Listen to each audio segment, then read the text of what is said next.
One night, a boy named Max went to bed at night, but no matter how much he tried, Max couldn't fall asleep. His mum said, "Why don't you go on an adventure with Rex? You'll fall asleep once you're tired." Rex was Max's favorite plushy toy, a formidable green dinosaur. Rex grabbed Max's hand and whispered, "I always wanted to see a monkey." Suddenly, the room transformed into a lush jungle filled with towering trees and exotic animals. As Max and Rex made their way through the jungle, they encountered a great big mischievous monkey. It swung down from a tree and stole Rex. Max chased the monkey through the jungle, determined to rescue Rex.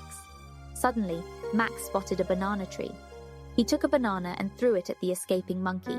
With this clever distraction, Max managed to grab Rex and escape. Max and Rex made it back to their cozy bedroom, triumphant and tired. Max hugged Rex tight and drifted off to sleep, comforted by their thrilling adventure. From that day forward, Max and Rex went on countless adventures together before falling asleep, creating magical memories.